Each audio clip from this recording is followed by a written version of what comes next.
Hello, welcome. Thank you for joining us for our teacher panel discussing Carol Dweck's book, Mindset, The New Psychology of Success. Welcome to all the Florida educators who are tuning in right now. We have a great panel for you. We're really excited to introduce you to everybody. First, I'd like to introduce you to my two colleagues. One is Jana Peskin with Mindset Works. She's a director of curriculum design and digital content. And Jana is actually from Florida as well, a Florida educator, just like all of you. We also have Eduardo Briseño, our CEO at Mindset Works, and the speaker in the very popular TED Talk about the power of belief. And then our teacher panel are all your local teachers who you've been meeting on Twitter during our Twitter Town Hall events. We have Nardi Rutan, and Nardi's a fourth grader at Francis K. Sweet Elementary School, fourth grade teacher, excuse me. She's from Fort Pierce. She's in her 17th year of teaching, and she just recently received the Milken Educator Award. We're also joined by Mark Ofak. He's an instructional specialist at Broward County Schools. He's in his 9th year, and he is supporting student improved practices in schools. We also have Jessie Falco, and she's from South Fork High School in Stuart, South Florida. She's had 10 years experience in teaching. We have Lisa McIntosh. Lisa's teaching in the Orlando area and recently been supporting kindergarten through 2nd grade. And finally, we have Lisa Robb from Tampa, Florida. She's been teaching at West Chase Elementary School, and her area that she focuses on right now is gifted students, and especially in math and science. So welcome, everybody. Thank you for joining our panel today. I have some questions for you so that we can kind of extend our thinking around how we can learn from the book Mindset and apply it in school settings, and also how it's affected your life. So in opening today, the first question I have for the panel is, why does this research resonate so much with you? We're going to start with Eduardo.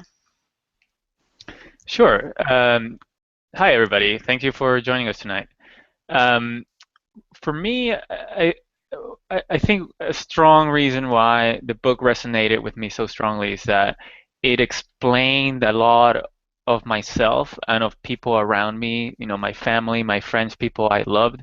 It explained humans in a way that made a lot of sense and that I had never thought about before, in these patterns with some people in situations where they're not behaving in learning-oriented ways versus in ways people they're behaving in ways that are growing and improving all the time. So for example, for myself, I could realize that I had always had a fixed mindset about sports, and I always thought of myself as a pretty good athlete, but not as like an outstanding athlete. But I was never really focused on improving my athletic abilities. Every time I went out to the field or the court, it was about proving how good I was. Or similarly in social interactions, since I was a little kid, I always thought of social skills as something that some people have and are great at, and others like are horrible at. And I thought I was like pretty bad at it. And again, like I just could see how I had self-sabotaged myself for my whole life in some areas because I never thought of those things as skills that I could become better at. And I could see that also in other people that were close to me. So that really resonated strongly. And then secondly, that it explained what the root cause for those patterns were and how to get from one pattern to the other was something that was really exciting, and also something that was very valid and proven by the research, something that was not just a theory, but something that was strongly supported by data and by experiments. Thank you, Ed. How about you, Jessie? How does it resonate with you? To kind of piggyback off of what Ed said, there's definitely an amazing amount of data that is backed up for every single chapter. So that was something that I really enjoyed. She didn't just write about what the mindsets were, but she was able to really elaborate, and she was very free with her experimentation. And it didn't just apply to teaching, it applied to my life, it applied a lot to myself. And what resonated most with me was for my students. I saw a lot of what my students are going through based on their mindset.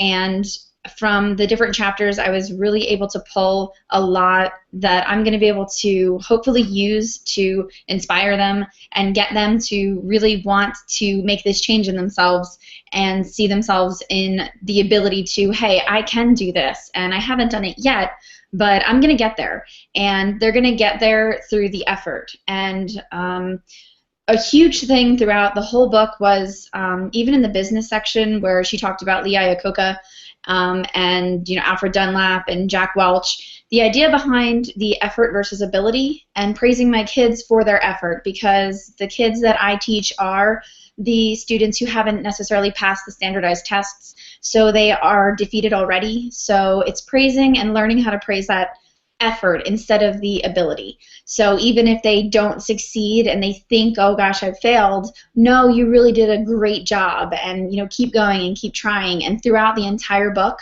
I think that is something that is a common thread in every single chapter. And then when you get to the teaching chapter, she actually gives you some really good scenarios in the book. So I'm definitely excited, and it's a very powerful book. Thanks, Jessie. How about you, Nardi?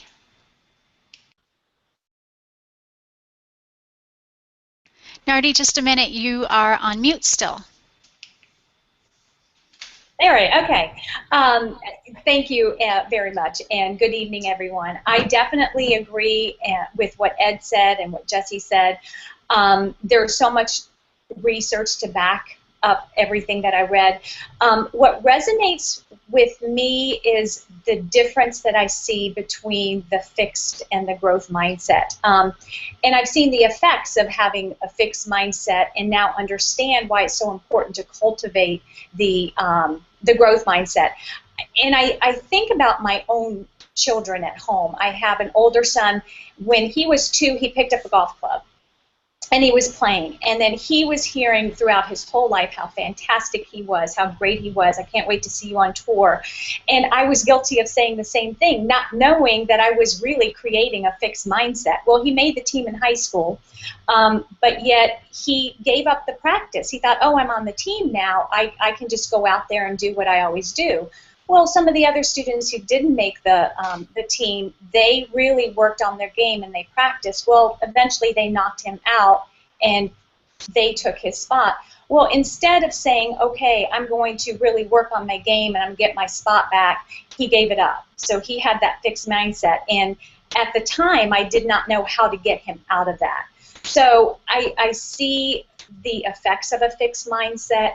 Now I know that's what it's called. I didn't know that's what it was called. So, so that definitely resonates with me. Now I know what to do and how to fix it, and make sure my youngest son doesn't go through the same thing. So this mindset book is just amazing, and how I can use it with my own students as well.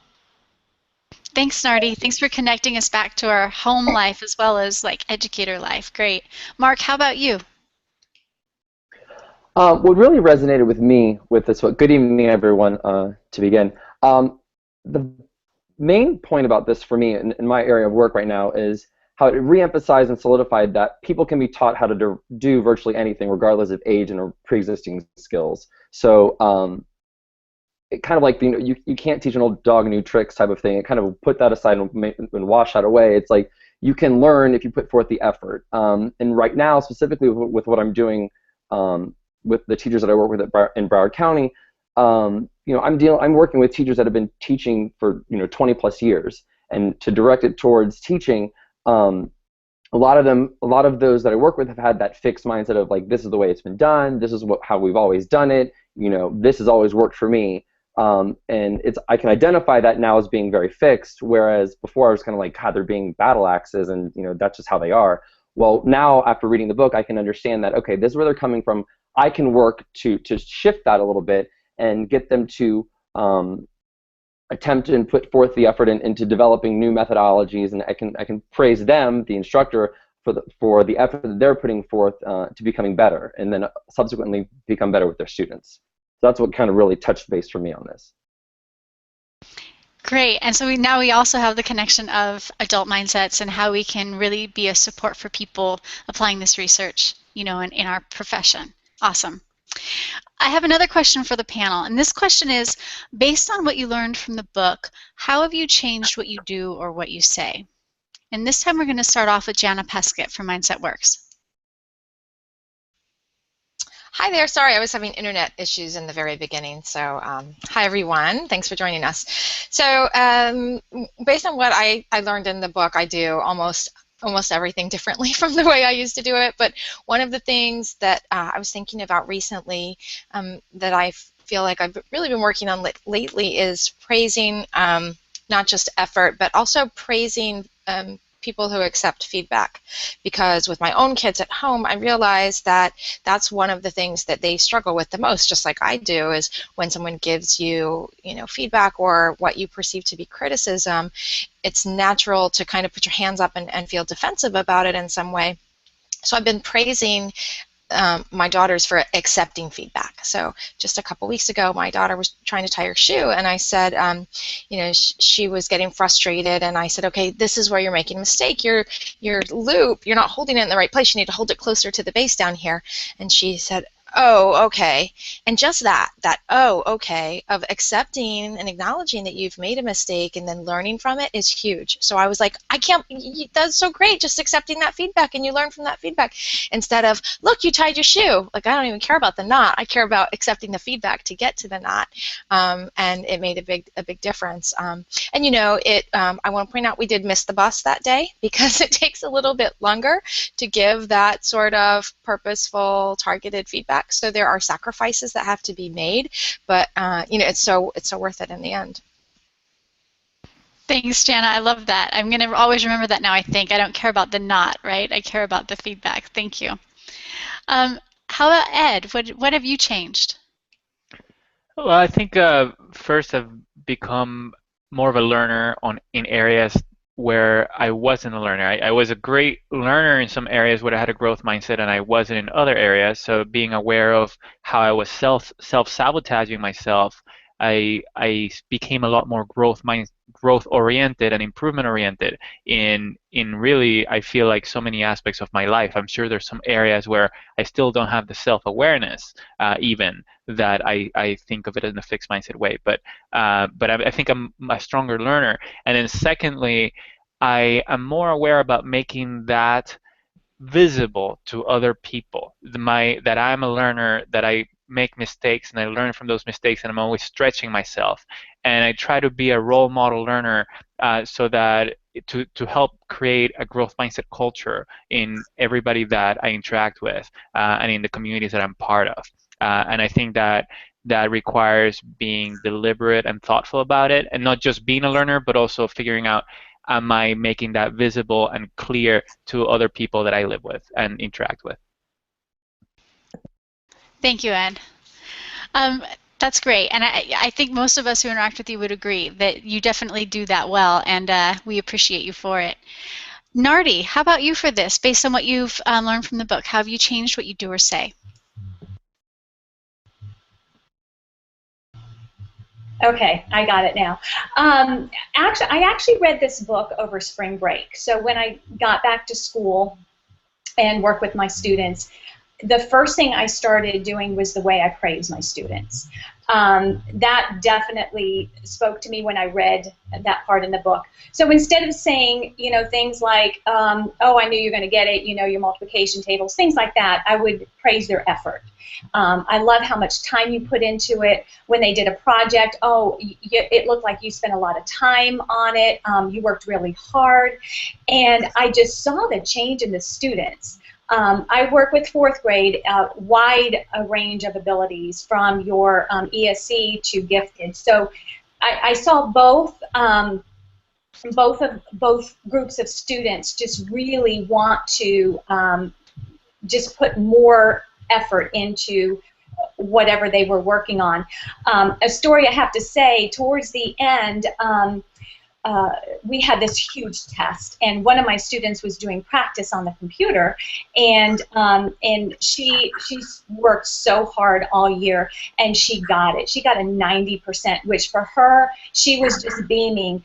And I just went to her and said, "Oh, see all that hard work? You just worked so hard. You put a lot of time into it." And she was just beaming from ear to ear, and that just meant a lot.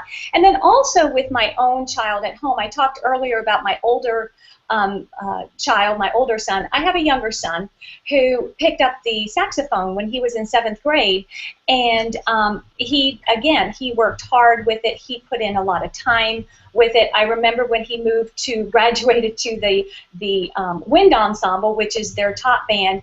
He came home, he said, "There's this piece. I really need to practice because I can't get it." And he went in his room and he practiced and he practiced and he practiced. So, and I praised him on that. And now when we talk and he does something, is okay, now I know, Mom, I have a growth mindset, Mom. So he's starting to hear the language and talking with that same language. So that's what I've been doing most right now, is the praising part, praising the effort. Excellent, Nardi. Thanks for those examples, too. Lisa, Rob, how have you changed what you do? I think I've probably been thinking about the growth mindset for years, but like Nardi had said earlier, I think in relation to question 1, I wasn't really sure of the language behind it. So I've always thought about the growth mindset and wanted my students to have it, but now I have the ability to actually speak in the language that I think will be really useful. And I've been showing video clips. There was a video clip last year, I think, that was released in the gifted department, and now it'll make much more sense to them when I start from the beginning of the year talking about growth versus fixed mindset. Also with the parents, I start off at open house talking about let your child make mistakes, it's about the process. But maybe if they understand why I'm trying to get them to be a growth mindset person and the advantages of it, parents will let go and will see the benefit in failing and making mistakes. Because, and I shouldn't even say failing, because really when you fail, is it truly failing? So I think what it's going to do is just give me the ability to have people understand why the effort and why the mistakes are part of learning and what learning's really about. Also, I'm not sure who mentioned it earlier. It may have been Eduardo. I learned how, even though I feel I have a growth mindset in a lot of areas, I would still fall back in a fixed mindset sometimes. Say in class when I was trying to draw, say, a 3D object in math, I'd say, well, don't worry what it looks like. You know I can't draw. I'm not going to say I can't anymore, because I can. I just haven't chosen to become a proficient in drawing. I haven't put my time and energy into that. And I'm always telling my students, especially in math, because students get scared of math, that I didn't want anyone to leave my 5th grade class going to middle school thinking they can't do math. They can all do math. I want them to know they may not be as strong as they want to in it at the moment, but they can learn and achieve, and they will eventually all be little mini mathematicians. Also, I have had personal experiences with growth versus fixed mindset, just like Nardi with my own children, especially my older son who's highly gifted, and he was very disappointed when he hasn't achieved things like National Merit Scholar, although he was close to it. He didn't truly, I don't think, see the benefit of all his effort. And I think my relationship just with my own kids has changed tremendously with that. And again, I need to learn to walk the walk. I think I walk the walk more in my professional life than in my personal life. So that's going to be my awareness for myself, is to walk the growth mindset in my personal life. For some reason, I'm much more comfortable with it in my professional life. So that's where I learned that I need to change my mindset, is in my personal life, and then try to expand it within my academic community. The one wonderful thing about teaching in the gifted department is a lot of teachers are aware of DWEC. They call them DWECkies. It's almost like an obsession with a lot of the gifted teachers. And to be honest with you, I've been teaching gifted for 11 years, and I'm ashamed to say this is the first time I've read about the mindsets. And it's been unbelievable. It's just opened up so much of what I want to do with my students, at my school, and in my own life.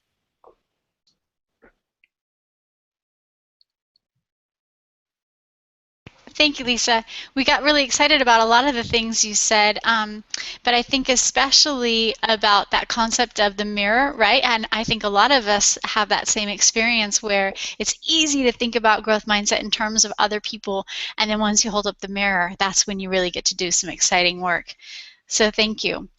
The next question I have for our panel is about next school year. Moving forward, now that we've read, more of us have read the book, and across the state of Florida, we're having more of this shared knowledge around what growth versus fixed mindsets are. We even have some Dweckies out there, it sounds like. So next school year, how will you apply what you've learned? And on this one, we're going to start with Mark. I think as far as application purposes, it's going to go directly to when I'm working with teachers on making improvements in their classroom and in their instructional practice.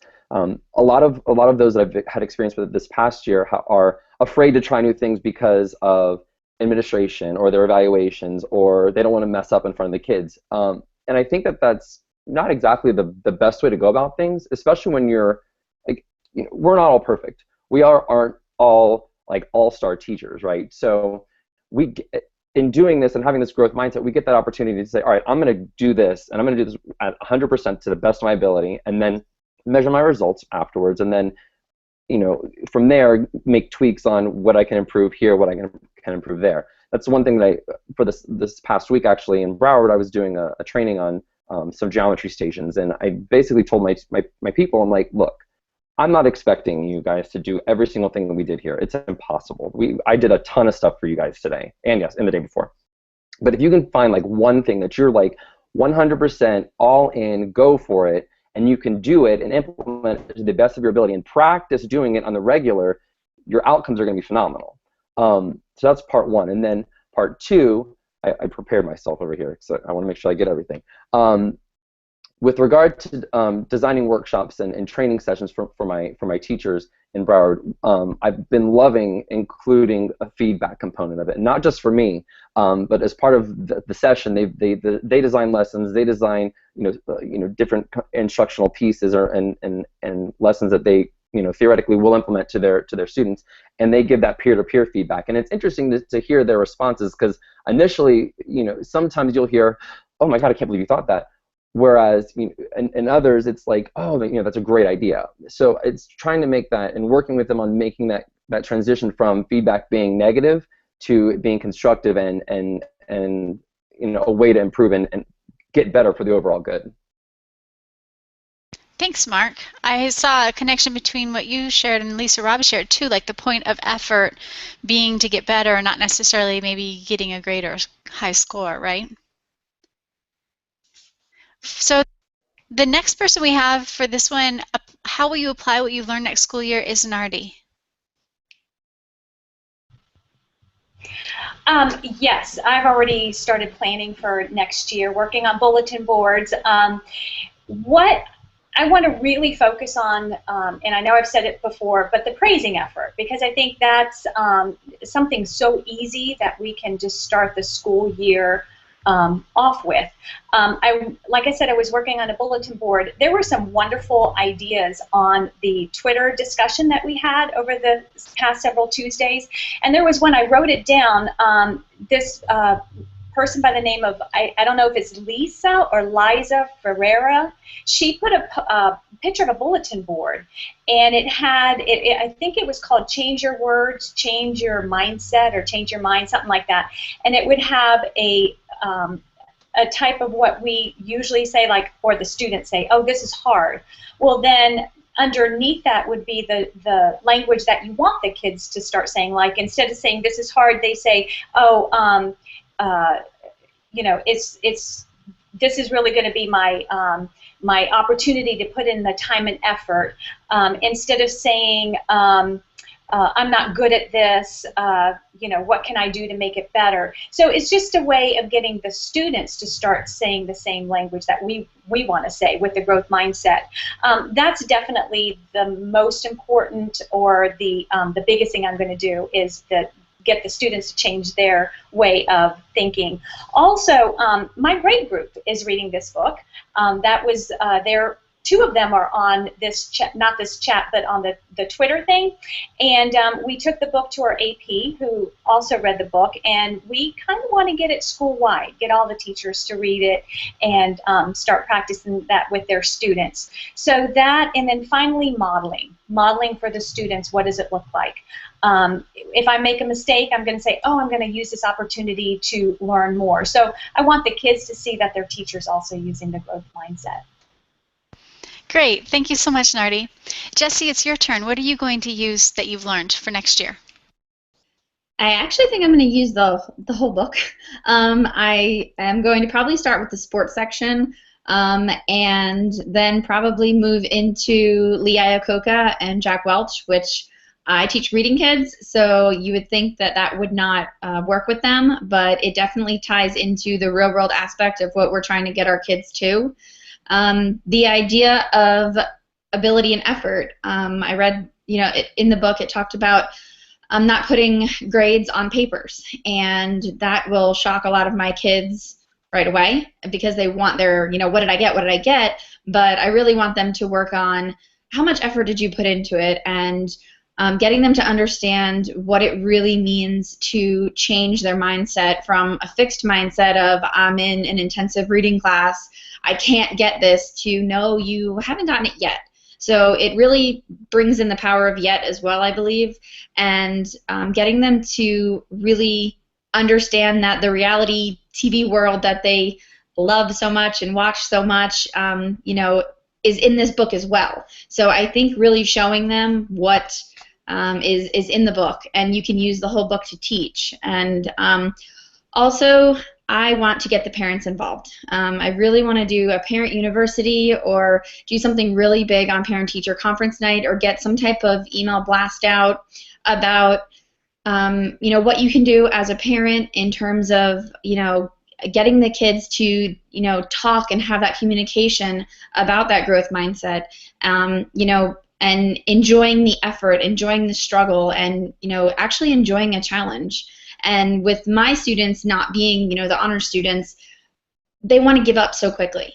And I'm starting off with the sports chapter because it has the most amazing stories about some of the elite athletes of the world and what it means to have character and what it means to really develop the growth mindset, and the fact that they were not born this way. It took a lot of hard work, and with my students it does take a lot of hard work, but they will get there. So I'm beyond excited, and I'm the parent part of it. I've talked to several colleagues, and we're really excited to try and have a parent night or a parent university to get the parents involved in this, and maybe they too will show that their mindset might be a little fixed in some areas.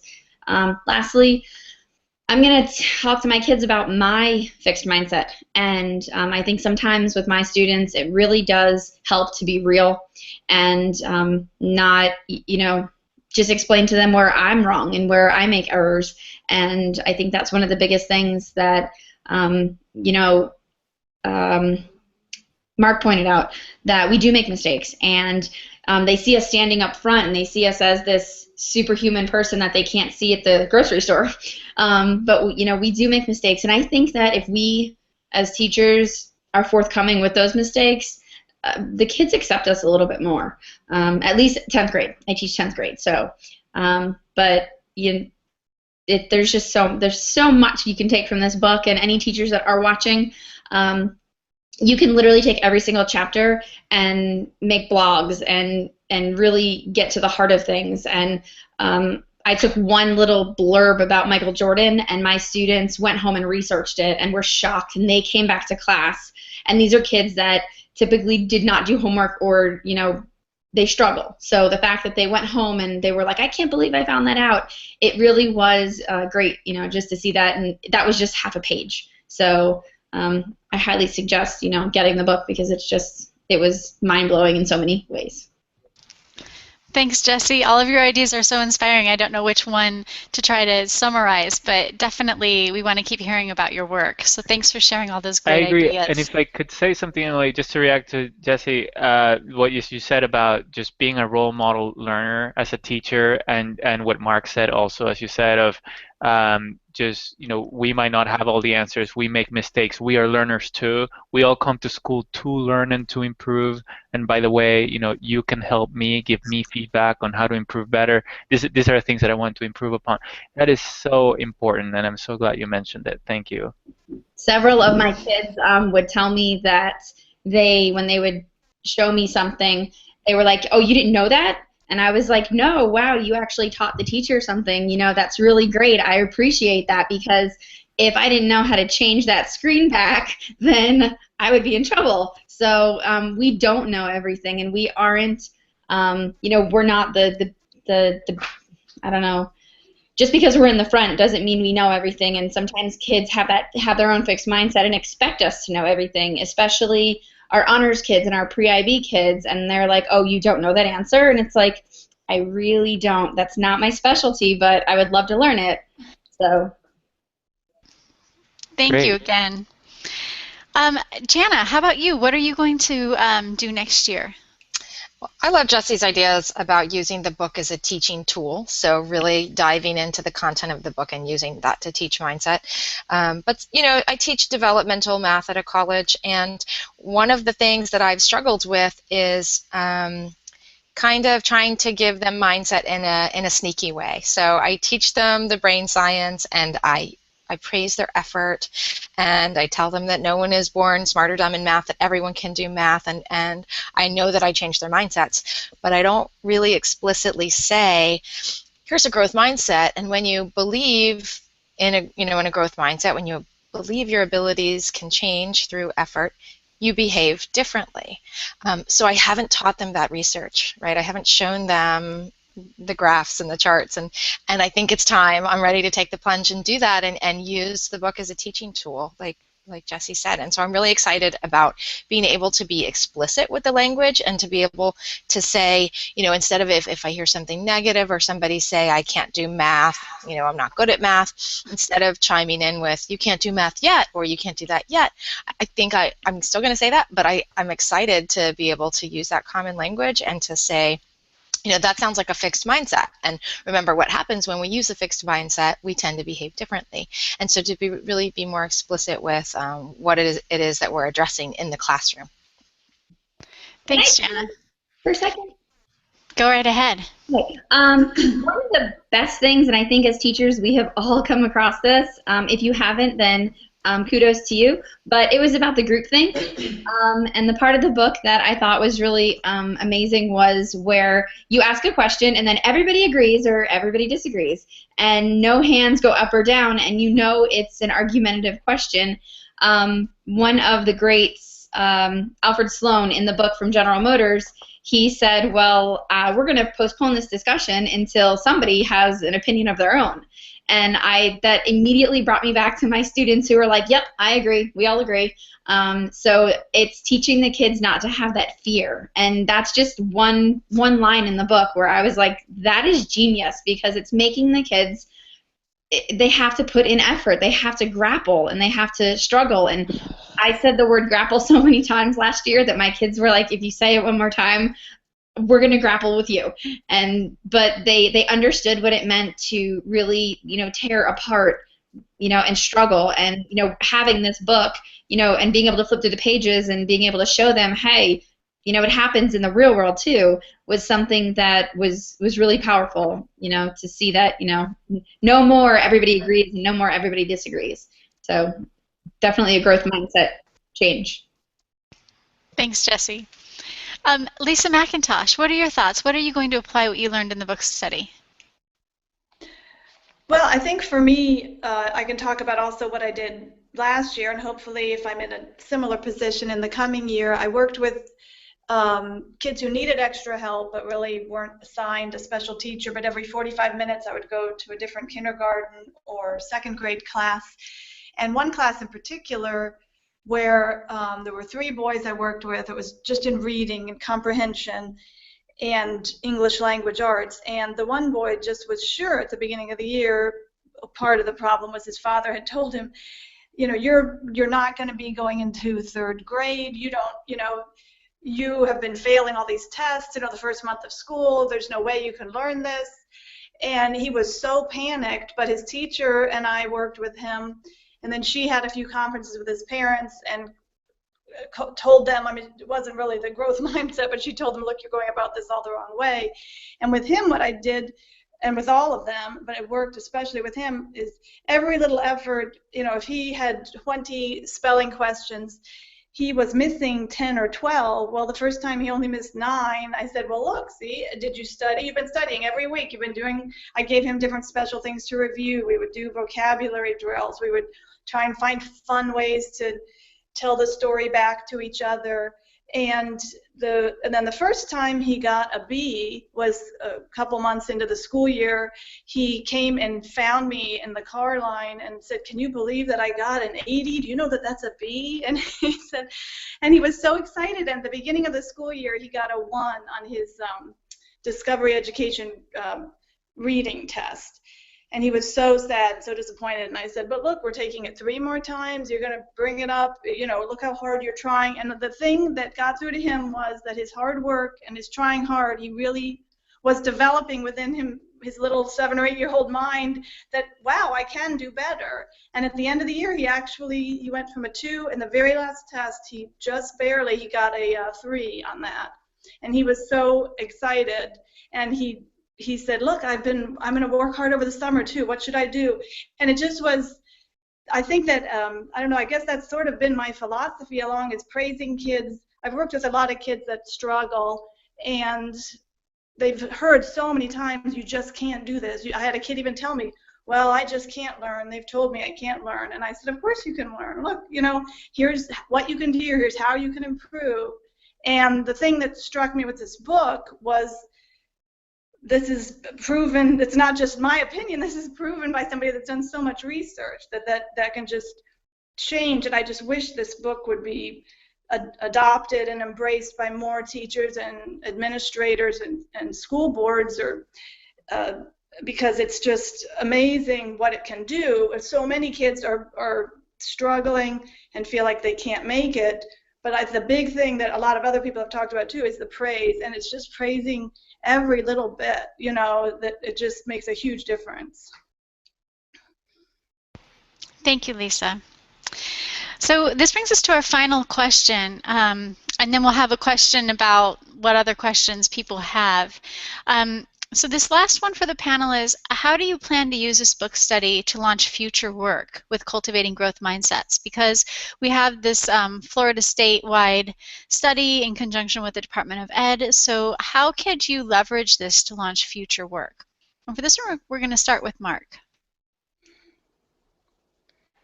I think that for me, aside from encouraging other people to read the book, I've got a number of people to add it to their summer reading lists. I think Nardi said it best when she said modeling the growth mindset. I'm very big on showing and doing and being versus just telling. So by energizing the power of the yet and praising the effort of my teachers and their students, and supporting them in their efforts and encouraging them to be better and develop and work harder and stretch themselves and grow.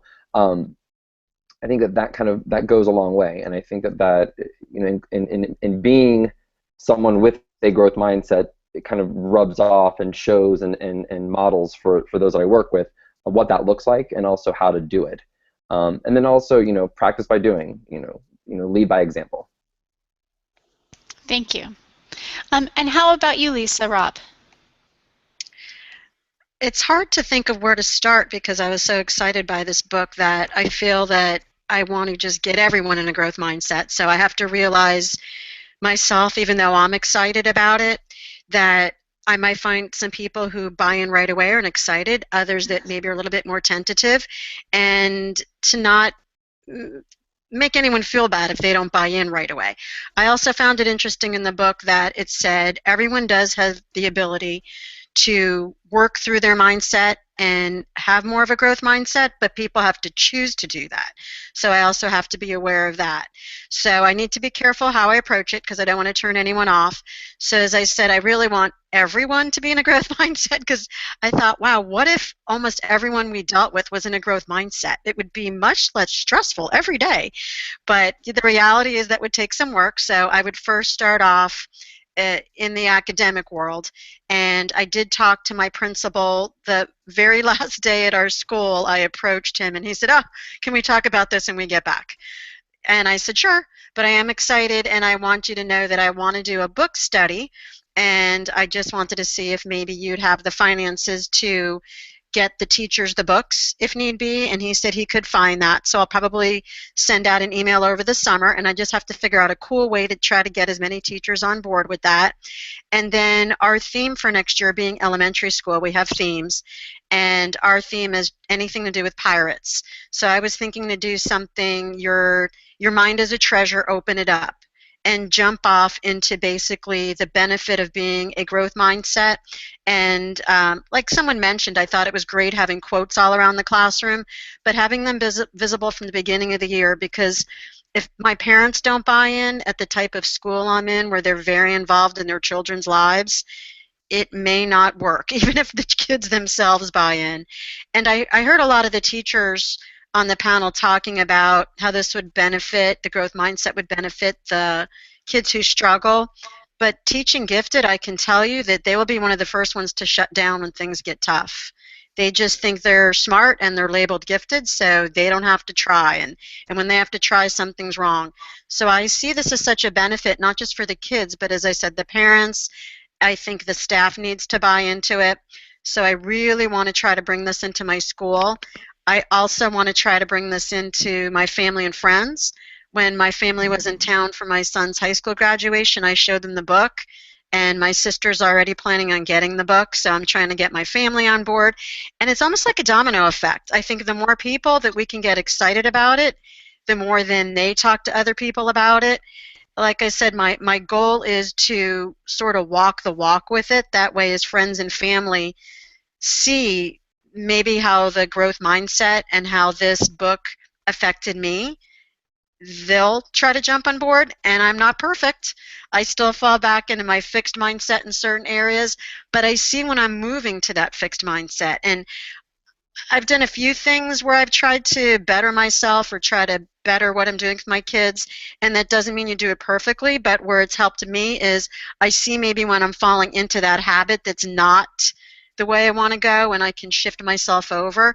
So I don't think a growth mindset is a forever thing. I think we're constantly ebbing and flowing between growth and fixed, and I was just intrigued by the Jack Welch part of the book about CEOs, because I think he was sometimes naturally pulled over to that fixed mindset area, but was aware of the growth mindset. Two of my family members worked for GE, and I can tell you just by all the trainings that they would take part in, he definitely ran that company as a growth mindset company. So I know that within me there's a lot of pull into that fixed mindset, and I just have to keep pushing back into the growth mindset.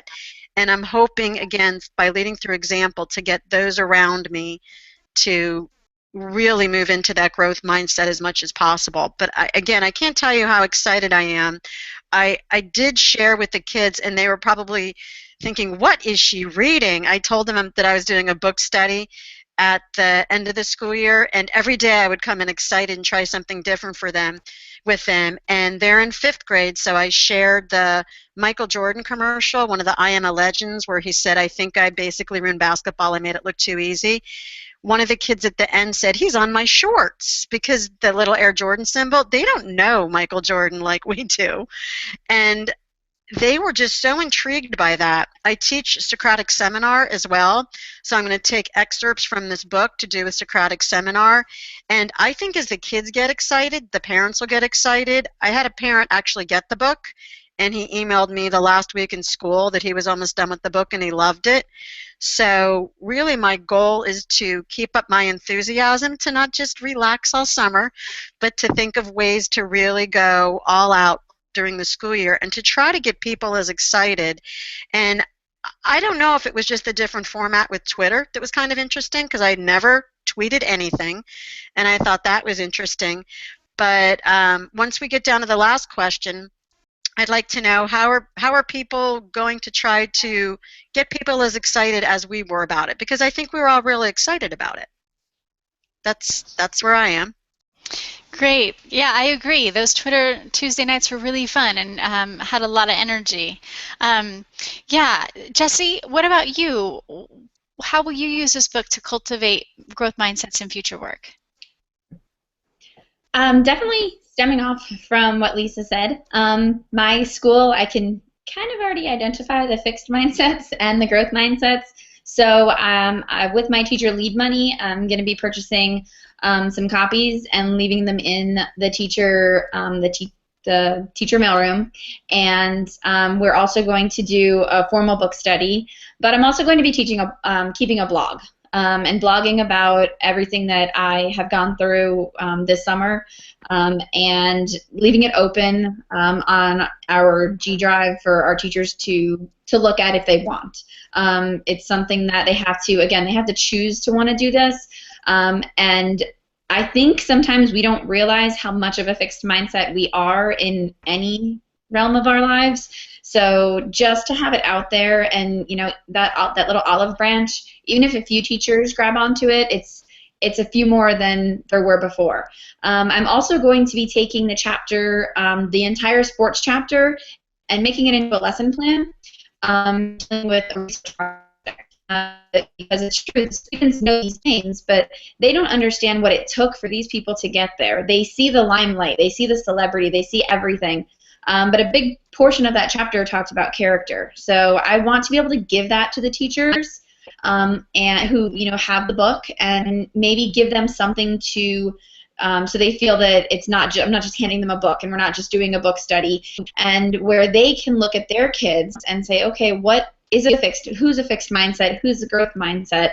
The other one I wanted to do a lesson plan for was Leah Iacocca and Jack Welch, because they're two vastly different people, and I'm so immersed in learning about these two men now, and the Enron scandal, and bringing to light the leaders that are now in the news today, and having kids research those as well. So giving teachers some concrete stuff to work with, I think, is important, but also just writing on my blog and having them, if they want to go look at it, I think that's something where it's not pushy, and I think that's one of the most important things, because certain people don't like things pushed on them. One of the things that I was really interested in, and in the very beginning there were only a few questions, but I really wanted to be able to give my teachers a way to identify which kids they think are fixed and which kids they think are growth. And then going from there and seeing, was I right? Are these kids fixed? Are these kids growth mindsets?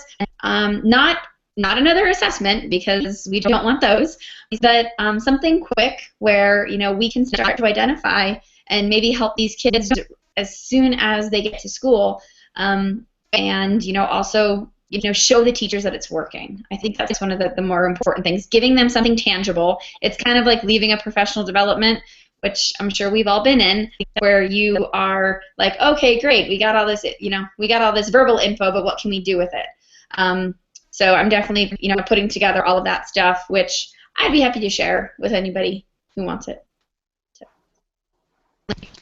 Thanks, Jesse. And I heard both you and Lisa talking about making that choice between fixed and growth mindsets. And one thing that Jana and I talk about in our trainings is reminding people that it's normal to hear a fixed mindset voice when you're trying something hard and something new, and that you can just make the choice, and just remember that you have that growth-minded choice and a whole new set of strategies to try instead. So thank you. It's really inspiring to hear all of your plans, and to think about how wide-reaching that can be across Florida, because you're representative of some of the teachers who were most active in the book study, but we know there was over 300 other people also participating, and who will also have the opportunity to continue this work in Florida. Our last question today is, what questions do you still have? So we just want to know, do you have other questions about the research or about the potential for this work?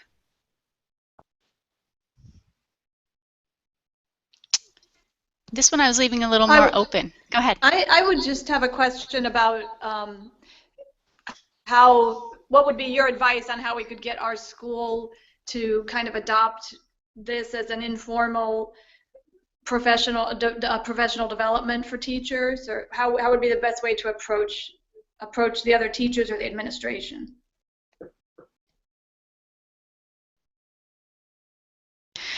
A lot of the ideas that came forward today, I think I completely agree with. Jesse's been talking about doing some really kind of gentle communications with people. I think Mark was too, sharing articles and sharing videos, and doing it in a way that it's not too in your face, because what we're asking people to do is really to see learning and to see intelligence and in some ways our whole world in a completely new way. And so doing that in little digestible chunks seems to work pretty well. What do other people think? I think kind of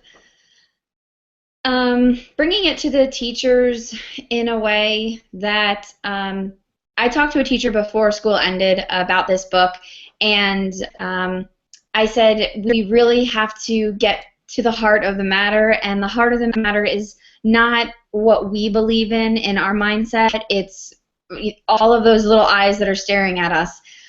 We may not agree necessarily, and we may feel that fear and that anxiety, but fear and anxiety are just words, and it's what we put, what we attach to those words is what makes it what it is. So that's where changing just one or two thought patterns will change you from a fixed mindset to a growth mindset. And one of the teachers was like, it is all about the kids. And, going back to, well, in English, I'm not teaching that book because I don't like it. Well, I understand that, it's like understanding you don't like it, but at the same time, well, having a conversation with a fixed mindset teacher, well, asking them questions and giving them a little bit of power to explain why they have an aversion to this and why they don't like it, and then maybe coming up with some type of compromise to where maybe just if you want, read this article, it's here. And it really is amazing, because that's when the teachers are like, I'm not going to have anything to do with it right now, but later on they may pick it up, and that's kind of where the communication lines are open. And we have an area where we can kind of put stuff on a board, and if the teachers are interested, they look at it, and we've gotten some really great things started by just doing that, because some teachers will shut down. And you got to think about your classroom. You have 30 kids, and you have 30 different personalities. Well, you have the same exact thing in a school, except they're adults and they're your colleagues. So how do you address all of those personalities? There's a fine line, but it definitely can happen. And I think this book is going to blow away even the most fixed minds. Thanks, Jesse. Others, what questions do you have? Just in response to Lisa's question also, just know that there's a bunch of resources on our website, mindsetworks.com, including like teacher professional development and curriculum resources. But I would echo what Emily said, that we don't encourage just having this be top-down, this is something that you must do, but rather have teachers choose to do this. And so you can, as Emily said, show them articles, show them videos, quick, just in a staff meeting, just, hey, I think this is interesting. I think it would be interesting to have conversations with a growth mindset framework throughout the year, this year. And I want to show a 5-minute video, see what people think. Is this something that we want to spend our time on? And then the group can make a decision of, yeah, I would participate in that, book study, or, yeah, I think this would be something that would be a good use of time, and have people kind of make that choice. And if they choose to do something else, that's fine. There might be kind of a smaller subset of people who are more interested in reading the book or learning more. It's a great way to find out how you can get that first book study going, right, of those first really excited people, and kind of replicate the excitement we all had on Twitter, but back at your building. So any other final questions or thoughts before we close today? I think, I mean, for me, there's a lot of questions about this that we know a lot, and we've learned a lot in the research and in the practice. Both kind of from Carol Dweck and researchers doing experiments and understanding how human beings work and how mindsets work, to a lot of teachers and principals putting this to practice and seeing how to make it a reality. We've learned a lot, and at the same time, of course, this is really complicated and complex, and we have a ton to learn still, which also makes life and our work exciting as well.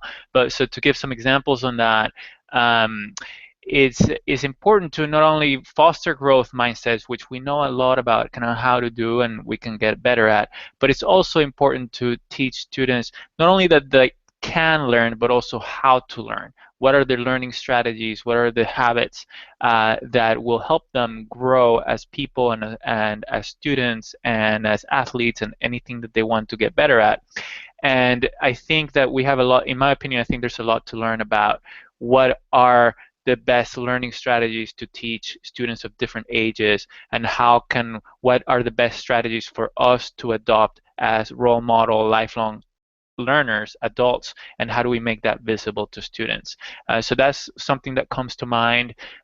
Something else that comes to mind is what Lisa Robb talked about, the dominoes of, people need to choose the growth mindset, and so how do we encourage people to increase awareness and to choose the growth mindset, and to encourage those dominoes from person to person to spread this, so that we become a stronger learning-oriented society where everybody in Florida and everybody eventually in the world is a lifelong learner, where we're deriving a lot of benefit, fulfillment, happiness from that everyday learning and growing and improving and experimenting and failing and being amazed by what we didn't know. And how to do that, how do we create that world, is something that I think we have a lot of learning to do still, but I also feel like we've made a great step forward in this book study, in terms of engaging in a conversation with lots of people and sharing ideas. So thank you everybody for joining us in this journey.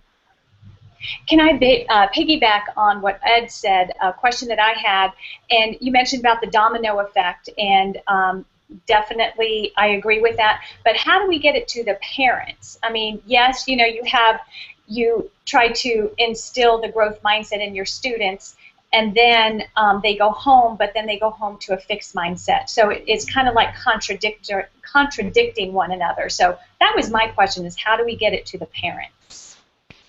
I like Jesse's idea of parent universities and classes like that. Right, Jesse?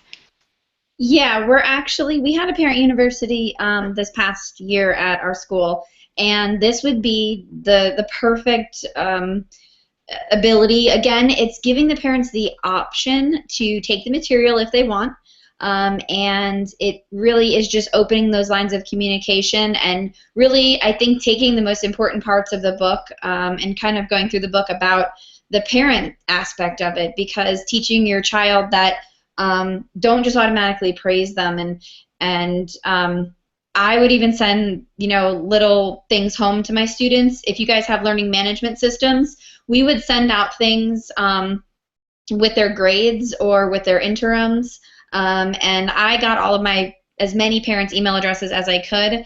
The ones that I didn't, I would just mail it home, and it's in a very non-confrontational, informal way. But this is what your child, your son or daughter, is starting off the school year with, and we're talking about growth mindsets, and here are some things that you can do at home, because that is our biggest thing that we're going to be working on, is getting parents involved. And at the high school level, getting parents to come to parent-teacher conference night is tough, so we really want to use this because it made me as a person think about myself. So there's some great things about, how can parents help their kids, and what it means to not be the generation of, praisers and what's happening in the workforce, and, praising kids too much, and saying the wrong things and saying the right things. I'm not a parent, so it's even more intriguing for me to get it out to the parents because everything starts at home. So it takes a village to raise a child, yes, but I have these kids 85 minutes every other day. You know, the parents are so crucial in making this happen. Thanks, Jessie. And as Ed said, we do have things on our blog as well as our website. So what we'll do is push some things out on Twitter over the next 2 weeks as the book study wraps up, so that you can find some of the ideas or suggestions that were brought up tonight, like the change your mindset, change your words, change your mindset that Lisa brought up. So we can make sure all that runs through Twitter in the next couple weeks. So I want to thank everyone on the panel. Thank you so much for joining us tonight and taking time out of your Tuesday night to share your thoughts and your insights and your passion with all of the state of Florida.